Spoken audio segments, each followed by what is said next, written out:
નમસ્તે વિદ્યાર્થી મિત્રો, ધોરણ 11 ગણિત પ્રકરણ 3 ત્રિકોણમિતીય વિધેયો ભાગ નંબર 3। મિત્રો, આગળના ભાગમાં આપણે સ્વાધ્યાય 3.1 સુધીનો અભ્યાસ કરેલો છે અને હવે આ વિડીયોમાં આપણે 3.1 પછીનો ટોપિક ત્રિકોણમિતીય વિધેયોનો આપણે અભ્યાસ કરવાનો છે। મિત્રો, તમે ધોરણ 10માં કાટકોણ ત્રિકોણના લઘુકોણ માટે ત્રિકોણમિતીય ગુણોત્તરોનો અભ્યાસ કર્યો છે। ફરીથી, કાટકોણ ત્રિકોણની અંદર જે લઘુકોણ છે એના માટે આપણે ત્રિકોણમિતીય ગુણોત્તરોનો જે અભ્યાસ કરેલો છે એ ત્રિકોણમિતીય ગુણોત્તરો આપણા માટે ત્રિકોણમિતીય વિધેયો થશે। તો એ ક્યારે અને કેવી રીતે વિધેય બને છે એને આપણે અહીંયા સમજવાનું છે। તો મિત્રો, સૌથી પહેલા અહીંયા આપણે એકમ વર્તુળ, તો એકમ વર્તુળની વ્યાખ્યા તમને ખબર હોવી જોઈએ। એક એકમ ત્રિજ્યાવાળું જે વર્તુળ છે એને આપણે એકમ વર્તુળ તરીકે ઓળખીશું। તો એક એકમ વર્તુળ, બરાબર, એ એકમ વર્તુળ પર કોઈ એક બિંદુ P આપણે વિચાર્યું છે। કેવી રીતે? તો કે ખૂણો POA તરીકે x રેડિયન હોય એવી રીતે બિંદુ P વિચાર્યું છે। તો મિત્રો, આ x રેડિયન હોય ખૂણો, તો પછી આ AP જે ચાપ છે એ AP ચાપની લંબાઈ પણ x જેટલી થાય। કેમ? કારણ કે થીટા બરાબર L/r, r નું મૂલ્ય 1 છે એટલે થીટા બરાબર L કહી શકાય। તો આ x રેડિયન છે તો એના આધારે r નું માપ કેટલું થશે? x જેટલું કહેવાય, બરાબર। હવે બિંદુ P આપણે AB લખ્યા છે, તો એ જ રીતે x ખૂણા ઉપર બિંદુ P હોવાને કારણે એને P કૌંસમાં x તરીકે પણ લખી શકાય। હવે AB એના યામ આપણે કીધા છે, બરાબર। એવી રીતે સમજો એકમ વર્તુળ ઉપર કોઈ પણ બિંદુ તમે વિચારો તો એ બિંદુના આવી રીતે ક્રમયુક્ત જોડ સ્વરૂપે યામ હોઈ શકે। તો એમાંનું જ કોઈ એક બિંદુ આપણે અહીંયા P વિચાર્યું છે। A અને B ની કિંમત બદલાય ત્યારે એકમ વર્તુળ પરનું કોઈક બીજું બિંદુ મળે, ફરી કિંમત બદલાય તો એકમ વર્તુળ પરનું કોઈક ત્રીજું બિંદુ મળે। તો P એ એકમ વર્તુળ પરનું જ બિંદુ આપણે વિચારવાનું છે। તો આ જે માપ છે એ કેટલું માપ થશે? તો બિંદુ P માંથી x અક્ષ પરના લંબનો લંબપાદ m હોય તો OM એ સ્મોલ a જેટલું કહેવાય અને PM એ સ્મોલ b કહેવાય। આ એક છે, બરાબર। તો આ માપ A, આ માપ B થશે, આ માપ x આપણે વાત કરીએ એકમ વર્તુળને કારણે આ માપ જે છે 1 થશે। તો હવે આપણે જોઈએ અહીંયા યામ સમતલમાં ઉગમ બિંદુ કેન્દ્રવાળું એકમ વર્તુળ લો, જે આપણે લીધું છે। એકમ વર્તુળ પરના કોઈ બિંદુ P માટે ખૂણો AOP = x રેડિયન હોય, આપણે આ ખૂણાની વાત કરીએ છીએ કે x રેડિયન હોય તો ચાપ AP ની લંબાઈ = x થાય, જે વાત કરી એમ। અહીં P એ PX અથવા P કૌંસમાં AB છે। PX કેમ લખ્યા છે? તો કે જેટલા માપનો ખૂણો હોય એના આધારે એકમ વર્તુળ પરનું બિંદુ આપણે લખી શકીએ અથવા એ બિંદુ જે છે એના યામ તરીકે આપણે લખી શકીએ, એટલે કે PAB। હવે મિત્રો, અહીંયા x છે, અહીંથી આટલો ત્રિકોણ વિચારીએ તો કાટકોણ ત્રિકોણ થાય એમ છે। તો આપણે cos x લખવા હોય તો શું જાણીએ છીએ? પાસેની બાજુ ભાગ્યા કર્ણ। તો cos x તરીકે આપણે શું લખી શકીએ? a લખી શકીએ। તો ધારો કે cos x = a, એવી રીતે sin x = શું થાય? સામેની બાજુ ભાગ્યા કર્ણ એટલે કે b। તો કે sin x = b છે એવું આપણે ધારી લીધું છે. હવે આપણે એ વિચારવાનું છે કે for every x belongs to R, અહીંયા કોઈ એક જ એક્સ માટે બિંદુ પી આપણને આ મળે છે. એક્સ બદલાશે ત્યારે કાં તો પી બિંદુ અહીંયા મળે, કાં તો પી બિંદુ અહીંયા કોઈક જગ્યાએ મળી શકે. સમજો એકમ વર્તુળ પરનું જ કોઈક બિંદુ મળે, આપણે એ રીતે અત્યારે વિચારીએ છીએ. તો કે for every x belongs to R ને સંગત કોસ એક્સ શું થયું? એ થયા, પણ ખરેખર એ શું છે? તો એ તો બિંદુ પી નો એક્સએમ છે. તો આપણે ઉલ્લેખ કર્યો છે કે એક્સ ને સંગત એકમ વર્તુળ પરના બિંદુનો એક્સએમ છે. આ એક્સ છે તો એને સંગત બિંદુ પી છે એકમ વર્તુળ પરનું. એક્સ બદલાશે તો બિંદુ પી પણ અહીંયા બદલાઈ જશે, બરાબર. અને એ બિંદુનો શું છે? એક્સએમ કીધો છે, ઇક્વલ ટુ એ. અને અન્ય રીતે કહેવું હોય તો આપણે શું કહી શકીએ છીએ કે cos x equal to px નો xm ઇક્વલ ટુ a. એ જ રીતે સાઇન માટે કહેવું હોય તો sin x equal to px નો ym ઇક્વલ ટુ b. તો સમજી લેજો, x ખૂણા ઉપર નો જે યામ છે એ જ આપણા માટે શું કહી શકાશે? cos x કહી શકાશે. એવી રીતે પી બિંદુનો જે ym છે b, બી જ આપણા માટે શું થઈ શકશે? sin x થઈ શકશે, બરાબર.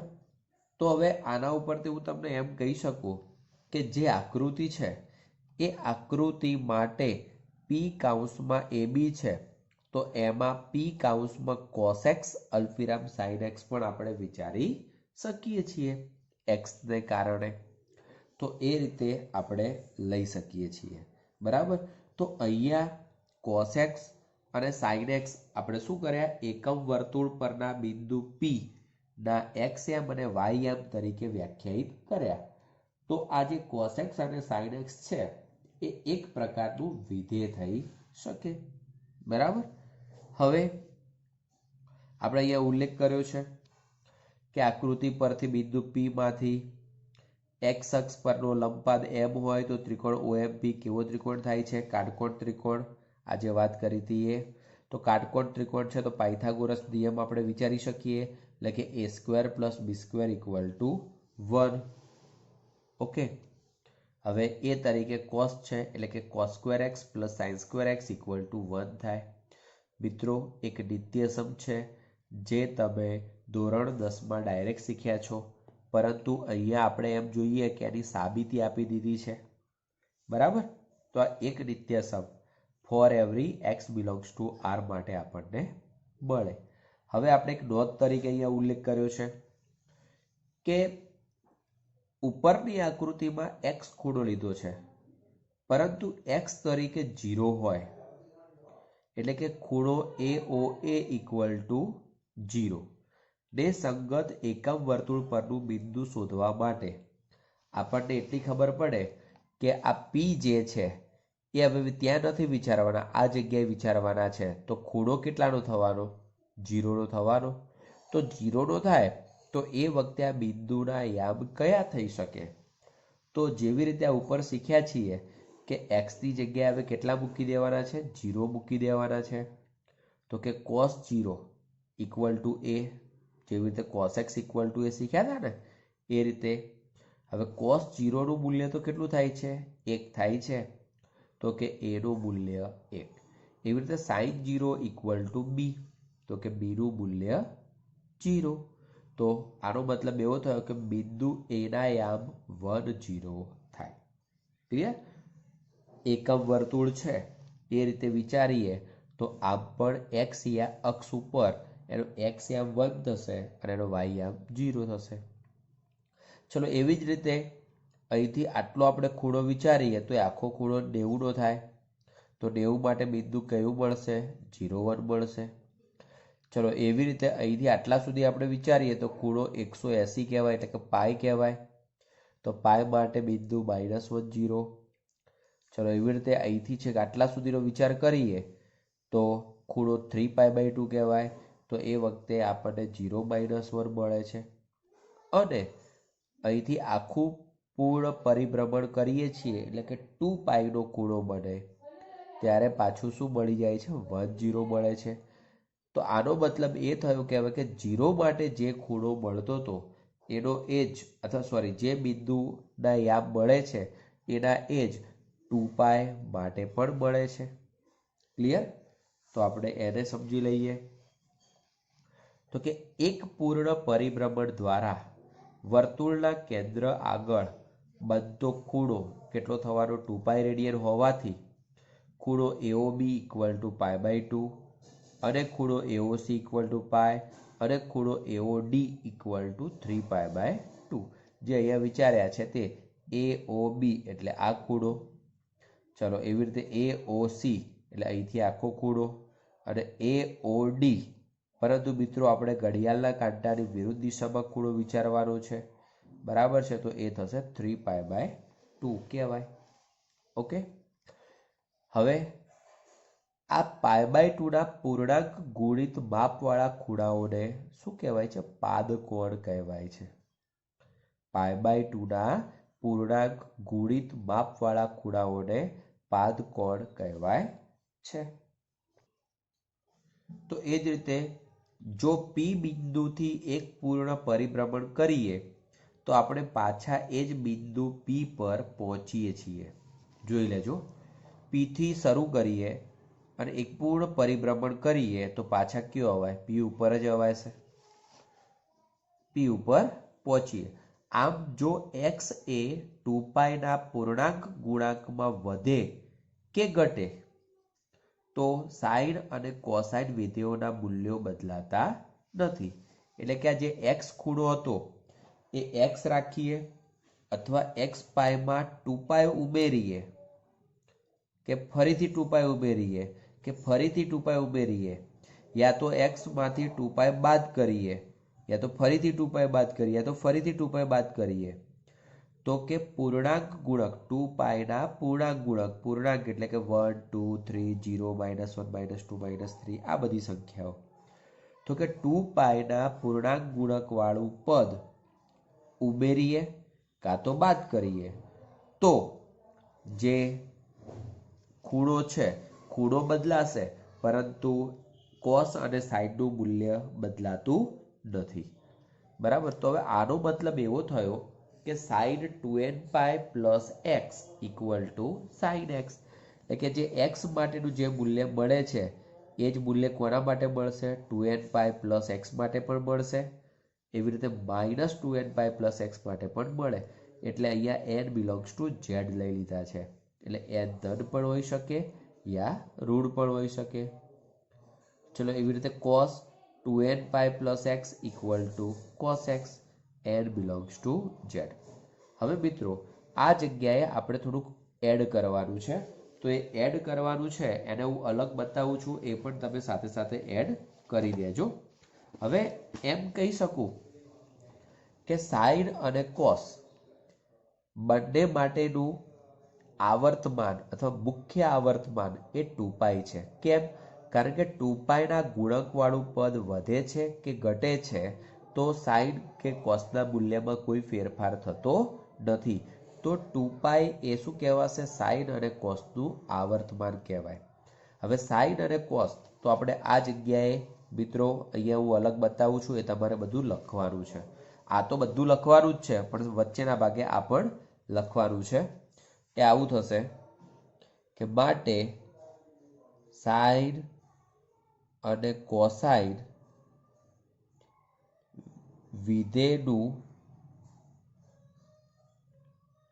મુખ્ય આવર્તમાન 2π થાય. આ મુખ્ય આવર્તમાન એટલે શું? તો મિત્રો હાલ વાત કરી એ પ્રમાણે કે 2π ના ગુણકમાં પદ વધે કાં તો ઘટે તો સાઇન કે કોસનું મૂલ્ય બદલાતું નથી. હવે સાઇન અને કોસનું મુખ્ય આવર્તમાન 2π છે તો એમના વ્યસ્ત તો કે કોસેક અને સેક વિધેયનું મુખ્ય આવર્તમાન પણ 2π થાય. હવે જેવી રીતે અહીંયા 2π માટે આપણે વાત કરી સાઇન અને કોસ માટે, તો એવી જ રીતે ટેનનો વિચાર કરીએ તો ટેન માટે શું શક્ય છે? તો જે ટેન જે છે એ એક્સની અંદર પાય ઉમેરીએ કે બાદ કરીએ તો ટેનનું મૂલ્ય જે હોય એનું એ જ રહે છે, એટલે કે n pi plus x equal to 10x, જ્યાં n બિલોંગ્સ ટુ z. સમજી લેજો, જેવી રીતે સાઇન અને કોસ માટે 2πમાં આપણે 2π ઉમેરીએ કે બાદ કરીએ ત્યારે એનું એ રહે છે, જ્યારે ટેન માટે શું થાય છે? પાય ઉમેરીએ કે બાદ કરીએ તો એનું એ રહે છે. તો માટે કોટ માટે પણ એનું એ થશે n pi plus x equal to coat x, n belongs two z. તો માટે આપણે આવું કહી શકીએ કે ટેન અને કોટ વિધેયનું મુખ્ય આવર્તમાન પાય થાય. ઓકે, આનો મતલબ એવો થયો કે ધારો કે તમને કોઈ પણ ખૂણો આપ્યો છે, ખૂબ મોટો છે, પણ એ મોટા ખૂણાને તમે પાઈના ગુણકમાં ગોઠવી દો છો અને પ્લસ એક્સ કરો છો, તો આ પાઈના ગુણકવાળું પદ ડાયરેક્ટ દૂર થઈ જશે અને એકલું જે એક્સ છે એટલું જ લખી શકાય, એટલે કે 10x થઈ શકે. બરાબર છે? આપણે એવા દાખલા જોવાના છે, બરાબર છે, પણ અત્યારે તમે આટલું યાદ રાખજો. તો આટલું તમારે એ વચ્ચેના ભાગે એડ કરી દેવાનું છે, યાદ રાખજો.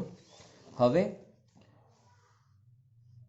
જે આકૃતિ છે એ આકૃતિ પરથી આપણે વિચારી શકીએ કે x ઇક્વલ ટુ n પાય હોય ત્યારે સાઇનનું મૂલ્ય હંમેશા કેટલું મળે?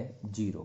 મિત્રો, n પાયનો મતલબ એવો થાય કે કાં તો બિંદુ આ બાજુએ હોય કાં તો આ બાજુએ હોય, ખૂણો કાં તો અહીંથી અહીંયા સુધીનો હોય અને કાં તો આખું ચક્ર ફરીને અહીંથી અહીંયા સુધીનો ખૂણો હોય.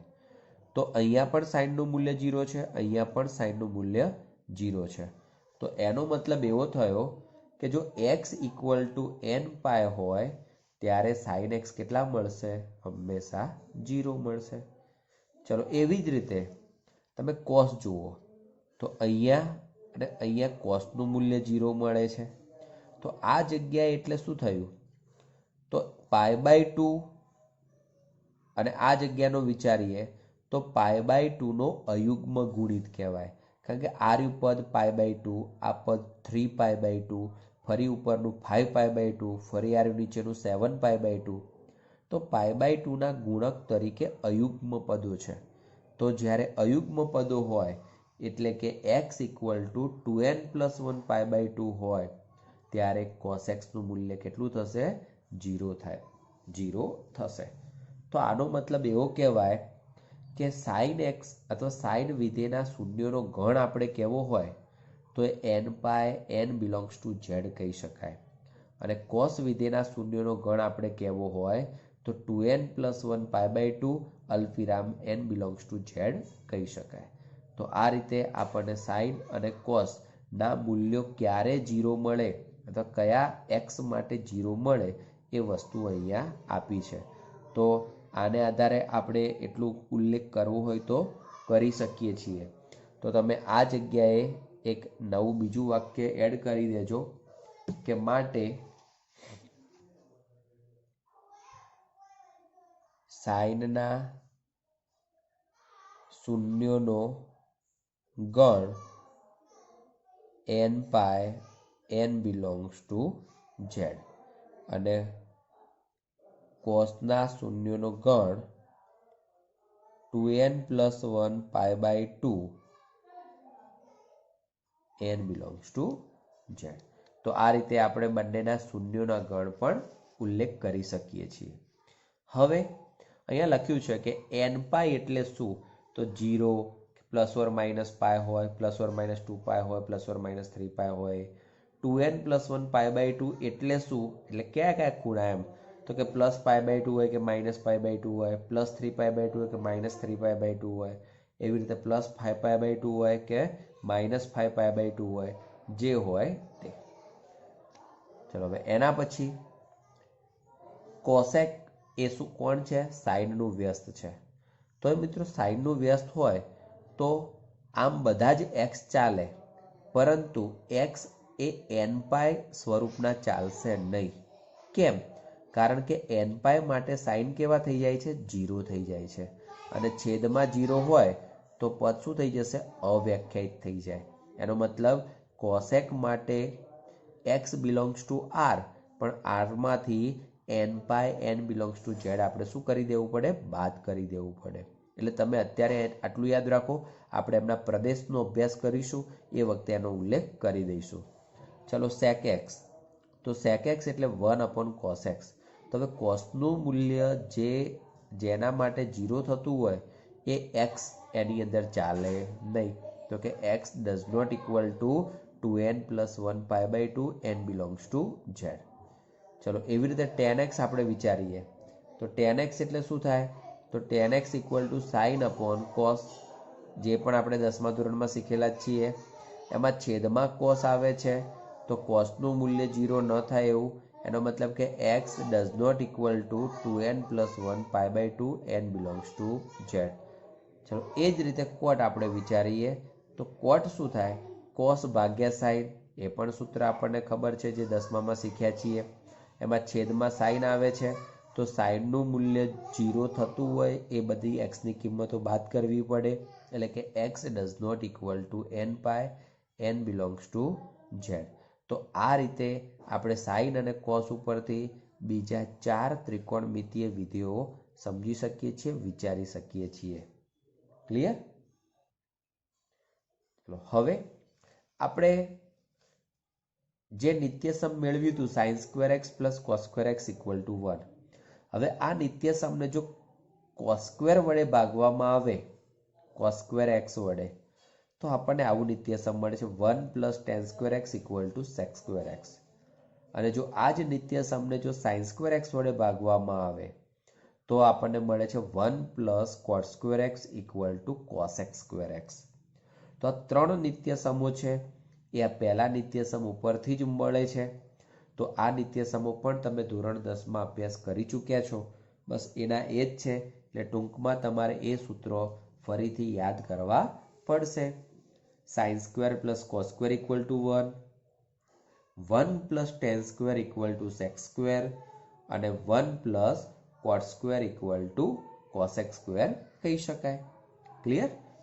હવે એના પછી ત્રિકોણમિતીય વિધેયોની કિંમતો. તો ત્રિકોણમિતીય વિધેયોની કિંમતો મિત્રો 0 થી π/2 સુધીની પણ તમે ધોરણ 10માં શીખી ગયેલા છો. એની એ જ કિંમતો, પરંતુ આપણે π/2 પછી સી બિંદુ તરીકે π, ડી બિંદુ તરીકે 3π/2 અને પાછા 2π અહીંયા આપણે લખ્યા છે. ઓકે, તો એ રીતે. ચલો તો હવે સાઈનની કિંમતો કેવી રીતે મળે છે? તો મિત્રો આપણે બેઝિક કન્સેપ્ટના વિડીયોમાં એ બધી વસ્તુ, એ કિંમતો બધી જ સમજાવેલી છે, અને આપણે કેટલાય પ્રકારની ત્યાં કિંમતો મેળવેલી પણ છે. તો મિત્રો તમે એ વિડીયોનો અભ્યાસ કરીને તમે બધી જ કિંમતો સરળતાથી યાદ રાખી શકશો. પણ અહીંયા તમને એટલું યાદ કરાવું છું કે અહીંથી અહીંયા સુધી આપણે વિચારવું હોય π/2 સુધી, તો 0 થી 4 સુધીની કિંમતો લખી દો, એમને 4 વડે ભાગી દો અને પછી એમનું વર્ગમૂળ લઈ લો, તો આપણને સાઈનની કિંમતો મળે છે. હવે π/2 આગળ 1 મળી છે. ચલો એના પછી પાય માટે, તો પાય માટેની કિંમત આપણે લખવા માટે આ પાય આગળ સાઈનની કિંમત કેવી? 0. ફરીથી 3π/2 આગળ સાઈનની કિંમત કેવી? -1. અને ફરીથી 2π આગળ સાઈનની કિંમત કેવી? 0. તો એની એ જ કિંમતો આપણે આકૃતિ પરથી સમજીને અહીંયા લખેલી છે. બરાબર? ચલો કોસની કિંમત, તો એ અહીંથી સાઈનની કિંમતો આપણે ઉલટી લખી દઈએ. અને પછી પાય માટે, પાય 3π/2 અને 2π માટે, તો પાય માટે કોસની કિંમત -1, 3π/2 માટે કોસની કિંમત 0 અને 2π માટે કોસની કિંમત 1. તો જો તમે સાઈન અને કોસની કિંમતો યાદ રાખો છો તો બાકી બધાની કિંમતો તમને મળી શકે. કેવી રીતે? સાઈન અને કોસનો ભાગાકાર કરશો એટલે tan મળે છે, તો અહીંયા ભાગાકાર કરીએ તો 0, અહીંયા ભાગાકાર કરીએ તો 1/√3, 1√3, પછી અવ્યાખ્યાયિત. મિત્રો અવ્યાખ્યાયિતનો મતલબ આમ એવો થાય છે કે અનંત સુધીની કિંમત મળે છે, કારણ કે 1/0. બરાબર છે. આપણે લક્ષ પ્રકરણને આધારે જો વિચારીશું ને તો આ કિંમત ખૂબ મોટી મળે છે, પણ કેટલી મોટી મળે છે એ આપણે કશું કહી શકતા નથી, તો માટે આપણે અવ્યાખ્યાયિત લખીએ છીએ. ચલો 0/-1 એટલે 0, -1/0 એટલે અવ્યાખ્યાયિત અને 0/1 એટલે 0. હવે કોસેક, સેક અને કોટ લખવી છે તો કોસેક એટલે કોનું વ્યસ્ત લખવાનું છે? સાઈનનું વ્યસ્ત લખી દેવાનું છે, તો એ કિંમતો તમારે અહીંયા જાતે લખવાની છે. સેક એટલે કોસનું વ્યસ્ત કરી દેવાનું છે, દરેક ઘટકનો 1નું વ્યસ્ત અહીંયા, √3/2નું વ્યસ્ત અહીંયા, પછી 1/√2નું વ્યસ્ત અહીંયા, એ રીતે દરેકે દરેક લખી દેવાના છે. અને કોટ એટલે tanનું વ્યસ્ત કરીને આપણે લખી દેવાનું છે. પરંતુ જે પદ અવ્યાખ્યાયિત છે, તો મિત્રો આમ તમને કહું કે tan તમે સાઈન અને કોસનું ભાગાકાર કરો છો, તો એવી જ રીતે તમને એમ કહીશ કે કોટ એટલે કોનો કોનો ભાગાકાર? કોસ ભાગ્યા સાઈન. કાં તો તમે tanનું વ્યસ્ત કરો અને કાં તો કોસ ભાગ્યા સાઈન કરો, બંને રીતે આપણને જવાબો એકના એક જ મળશે. ક્લિયર? તો ત્રિકોણમિતીય વિધેયોની કિંમતો તમે આ રીતે કોટ સુધીની લખી દેજો. ચલો હવે એના પછી છે ત્રિકોણમિતીય વિધેયના ચિહ્નો.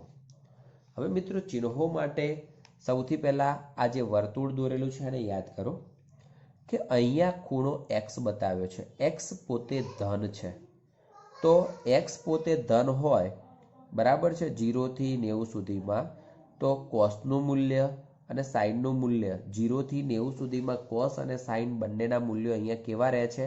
ધન રહે છે. તો એનો મતલબ એવો થયો કે a અને b બંનેના મૂલ્યો કેવા મળે છે? ધન મળે છે. બરાબર? ચલો એ જ રીતે અહીંયા એક્સનું મૂલ્ય માઇનસ થઈ જાય છે, કારણ કે વિરુદ્ધ દિશા આપણે વિચારી રહ્યા છીએ. તો એ વખતે પ્રથમ ચરણમાં એક્સ યામ અને વાય યામ ધન છે. બીજું ચરણ અહીંયા છે, અહીંયા ચતુર્થ ચરણ છે, તો ચતુર્થ ચરણમાં એક્સ યામ તો હંમેશા ધન રહે, પરંતુ વાય યામ કેવો રહે છે? ઋણ. ચલો દ્વિતીય ચરણ છે, તો દ્વિતીય ચરણમાં એક્સ યામ ઋણ છે, વાય યામ ધન છે. અને તૃતીય ચરણમાં એક્સ અને વાય બંને ઋણ છે, પણ આપણને એટલી તો ખબર છે કે એક્સ યામ એટલે કોનું મૂલ્ય? કોસનું મૂલ્ય. અને વાય યામ એટલે કોનું મૂલ્ય? તો કે સાઈનનું મૂલ્ય. તો હવે અહીંયા પ્રથમ, દ્વિતીય, તૃતીય અને ચતુર્થ ચરણ લખ્યું છે. ચલો પ્રથમ ચરણમાં સાઈનનું મૂલ્ય b ધન.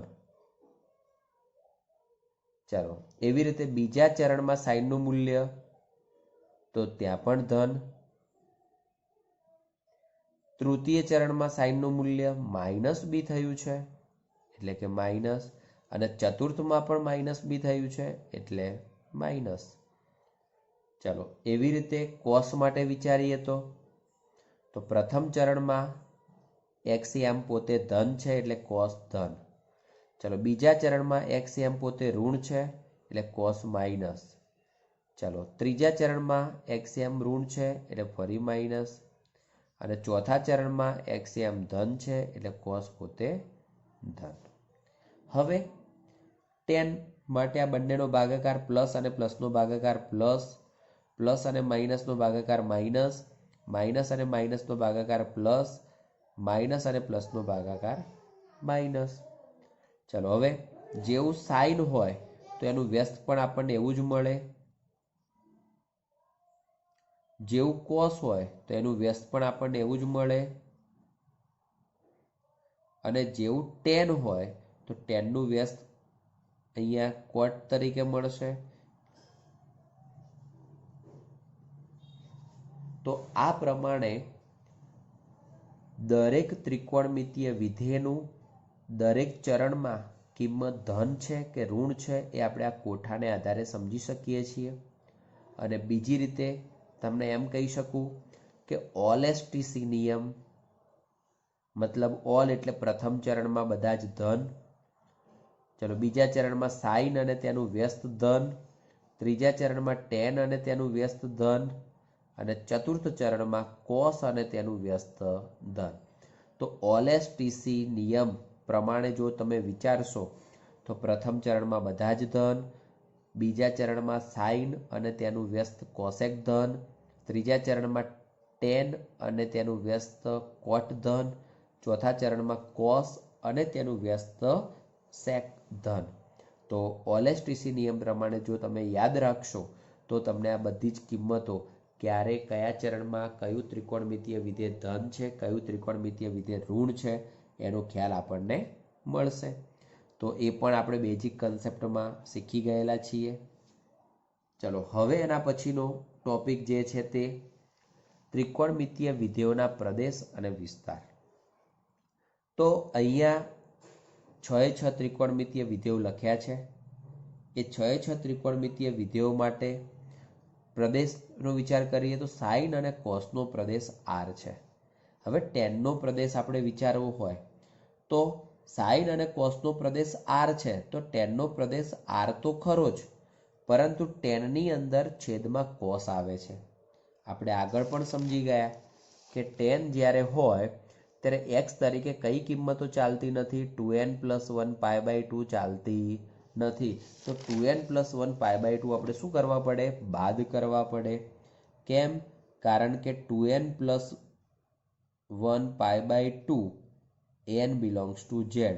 આ કિંમતો માટે છેદ 0 થાય છે, અને છેદ 0 થાય તો ટેન અવ્યાખ્યાયિત મળે એટલા માટે. ચલો કોસેક.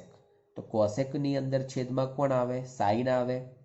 તો છેદમાં સાઇન આવે તો સાઇનના શૂન્યનો ઘણ બાદ કરવો પડે, એટલે કે n π n belongs to Z બાદ કરવા પડે. ચલો સેક. સેક એટલે 1/cos. તો એમાં કોસના શૂન્યનો ગણ બાદ કરવો પડે, એટલે કે જે ટેન માટે મળ્યું છે એનું એ જ સેક માટે આવશે. એટલે r - 2n+1 π/2 n belongs to Z. અને કોટ એટલે કોસ ભાગ્યા સાઇન. તો જેવું કોસેકમાં હતું એવું જ અહીંયા, તો કે r - n π n belongs to Z. તો આ થયું પ્રદેશની વાત. હવે આપણે વિસ્તારનો વિચાર કરીએ તો આપણે સૌથી પહેલું જે એકમ વર્તુળ જોયું એ એકમ વર્તુળમાં તમને એટલી ખબર પડે કે સાઇન અને કોસની કિંમત 1 થી -1 સુધી જ મળી શકે છે. બરાબર. તો સાઇન અને કોસનો વિસ્તાર એટલે એમની કિંમતો જેટલા સુધી મળતી હોય એ લખવું પડે. તો કે સાઇનની કિંમત -1 થી 1 સુધી મળે છે, એટલે કે સંવૃત અંતરાલ -1 થી 1. કોસ માટે પણ સંવૃત અંતરાલ -1 થી 1. પરંતુ ટેનની કિંમતો વિચારીએ તો અહીંયા જુઓ 0, 1/√3 1, એટલે અહીંયા 0 થી 1 સુધી પહોંચી ગાડી. અહીંયા 1 કરતાં મોટું. અને અહીંયા મેં તમને સમજાવ્યું હતું અવ્યાખ્યાયિત મતલબ પ્લસ ઇન્ફિનિટિવ. ચલો એવી રીતે અહીંયા જાઓ છો તો -1/0 એટલે એ કિંમત થાય છે -ઇન્ફિનિટિવ. તો આનો મતલબ એવો થયો કે ટેનની કિંમત તો પ્લસ ઇન્ફિનિટિવ થી -ઇન્ફિનિટિવ સુધી આવે છે. આનો મતલબ એ કહેવાય કે આખે આખો વાસ્તવિક ગણ આર આવશે. તો ટેનનો વિસ્તાર આર થાય. હવે કોસેક. મિત્રો એમ કહું કે સાઇનની કિંમત -1 થી 1 મળતી હોય, એટલે કે -1 હોઈ શકે, 1 હોઈ શકે, અને તેમની વચ્ચેની કોઈ પણ કિંમત હોઈ શકે. તો તેની એ કિંમતોનો તમે વ્યસ્ત કરો છો તો વ્યસ્ત તરીકે તમને કેવી કિંમતો મળે? તો કે આર માંથી તમે વિવૃત -1 બાદ કરી દો એટલી કિંમતો તમને મળી શકે. ફરીથી કેટલી કિંમતો મળે? આર માંથી વિવૃત તમે -1 બાદ કરો એટલું. એક ખાલી સમજવા માટે તમને અહીંયા એક આકૃતિ દોરીને સંખ્યા રેખા દોરીને સમજાવું છું. -1 છે, 1 છે ને અહીંયા 0 છે. મિત્રો -1 નું વ્યસ્ત કરો તો -1 મળે. 0 થી -1 વચ્ચેની સંખ્યાનું વ્યસ્ત કરો છો તો એ આ બાજુની બધી જ સંખ્યાઓ મળે. 1 નું વ્યસ્ત કરો છો તો 1 મળે, અને 0 અને 1 વચ્ચેની સંખ્યાનો તમે વ્યસ્ત કરો છો તો એ 1 કરતાં મોટી સંખ્યાઓ મળે છે. મતલબ આ બાજુની કિંમતો અને આ બાજુની કિંમતો એટલે કે આરમાંથી વિવૃત અંતરાલ -1 1 બાદ કરી દઈએ એટલા. ચલો કોસેકનો વિસ્તાર આટલો આવે છે તો સેકનો વિસ્તાર પણ એટલો થશે, r -1 1. કેમ? કારણ કે કોસ અને સાઇન બંનેનો વિસ્તાર સંવૃત -1 1 છે તો એમના વ્યસ્તનો વિસ્તાર પણ કેવો થશે? સરખો થશે. હવે ટેનનો વિસ્તાર r છે તો એના વ્યસ્તનો વિસ્તાર પણ r થાય છે, એટલે કે કોટનો વિસ્તાર પણ r થાય છે. તો મિત્રો 6 ત્રિકોણમિતીય વિધેયોના પ્રદેશો સાઇન અને કોસ માટે r, ટેન અને સેકનો પ્રદેશ સરખો કારણ કે બંનેના છેદમાં કોસ આવે છે, કોસેક અને કોટ બંનેનો પ્રદેશ સરખો કારણ કે બંનેના છેદમાં સાઇન આવે છે. ચલો એવી રીતે વિસ્તાર સાઇન અને કોસના સરખા, પછી ટેન અને કોટના સરખા અને કોસેક અને સેકના વિસ્તાર સરખા. તો મિત્રો આ વિડીયોમાં આપણે આટલા સુધી રાખીએ છીએ. આશા રાખું છું કે આ બધી જ વસ્તુનો અભ્યાસ એટલે આને છોડીને આગળની બધી વસ્તુનો અભ્યાસ બેઝિક કન્સેપ્ટમાં કરેલો છે. તો તમને એ તો યાદ હતું જ, અહીંયા ફક્ત ને ફક્ત તમારે રિવિઝન થઈ ગયું છે. એ રીતે તમારે અભ્યાસ કરવાનો થશે. Thank you. જય હિન્દ.